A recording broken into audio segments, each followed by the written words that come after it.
Oh, A choice. choice. Yeah. Pretty straightforward, this one. It's the act of selecting or deciding between options. You have a choice between tea or coffee. The possibility or act of choosing. Yep. Fundamentally about decision-making, having options. Simple but important. Okay, circumstance. Circumstance. This refers to the facts or conditions connected with or relevant to an event or action, sort of the situation surrounding something. Like in the example, under normal circumstances, we would agree. It implies the current situation is not normal. Precisely. It's about the context, the specific conditions at play. Understanding circumstances helps you understand why things are happening or why decisions are being made. Seeing the bigger picture around an event. Okay. Civil. Civil. This can relate to ordinary citizens, like civil rights, but the meaning often tested at B1 is about being polite and courteous. As in, we should have a civil discussion about this. Meaning polite, respectful. Exactly. Especially important when people disagree. Maintaining civility helps keep the conversation productive. Good manners in discussion. Got it. Next, claim. Claim. Again, a noun-verb possibility.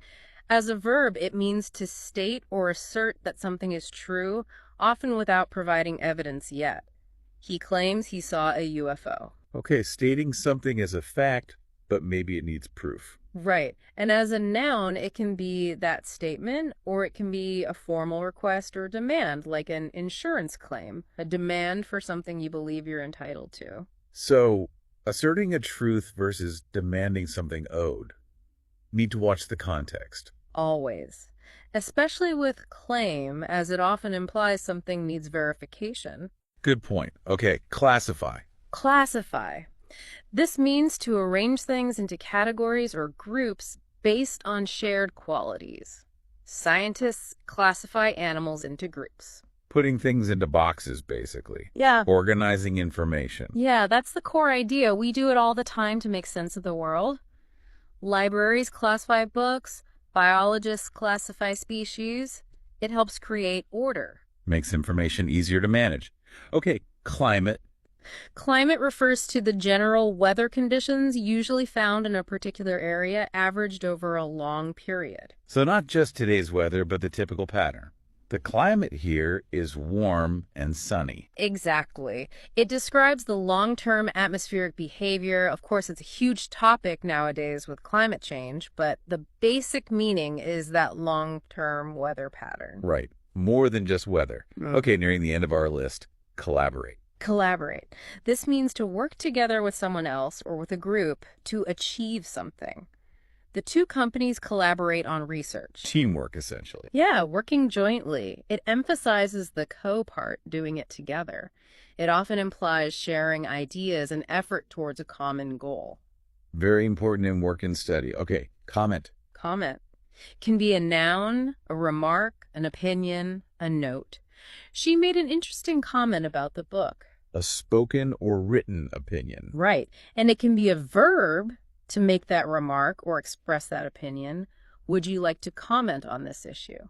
So, giving your thoughts or feedback. Pretty much. A key part of communication, giving and receiving comments. Indeed. Okay, commit. Commit. This usually means to promise or pledge to do something, to dedicate yourself to something. He committed to helping with the project. Making a serious promise or dedication. Yes. It implies a level of seriousness and resolve. Following through on a commitment is often seen as very important. Sticking to your word. Right. Next, communicate. Seems basic, but crucial. Absolutely fundamental. To communicate is to share or exchange information, news, ideas, feelings. We need to communicate better as a team. It's the basis of almost everything we do with others. Couldn't agree more. Effective communication is key. Okay, compare. Compare. To look at two or more things and see how they are similar or different. Let's compare these two products before buying. Examining similarities and differences. Useful for making decisions. Very useful. It helps you evaluate options, understand things more deeply by seeing them side by side. Makes sense. Second to last. Compete. Compete. to try to win something or be more successful than someone else. Athletes from many countries will compete. Striving against others in a contest or rivalry. Yep. Competition is everywhere, isn't it? Sports, business, even sometimes in academics. It can drive people to do better. Or stress them out. But yes, a driving force. Okay, last one. Concentrate. Concentrate. To focus all your attention on something, I need to concentrate on my homework now. To give something your full mental effort. Exactly. Blocking out distractions, focusing your mind, really important for learning, working, anything that requires mental effort. Especially in today's world with so many distractions. Tell me about it. Okay, wow, that was quite a list of C words. Now, thinking back to the source guide, B1 English Vocabulary, words starting with C. It had some tips for you, the learner, to actually, make these words stick. Right. It wasn't just about the list. It stressed being active. One tip was trying to use, say, 3 to 5 of these new words each day. Consciously slip them into your speaking or writing. Okay, active usage. What else? Making flashcards is always a classic. Word on one side, maybe a simple definition or an example sentence on the other. Quick review. Good old flashcards. Still effective. And listening. Pay attention when you're listening to English podcasts like this one, maybe news, videos. Actively listen for these C words. Hearing them in context helps a lot. So recognition comes first, then usage. Makes sense. Yeah. And one more was grouping-related words, like maybe you group, collaborate, communicate, and commit together when thinking about teamwork or projects, finding connections. So building little networks of meaning in your head. Exactly. Makes them less isolated, easier to recall. These are all just practical ways to move beyond just reading the list. Great practical advice. So we've really dug into a solid set of B1 words starting with C today.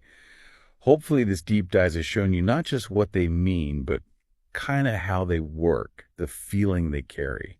Yeah, the goal is that clearer, more impactful communication we talked about at the start. And maybe a final thought for you to consider. Go on. Think about this. What might happen if you consciously started using even just a few of these words, maybe capable instead of able or circumstance, to explain context or collaborate when talking about teamwork?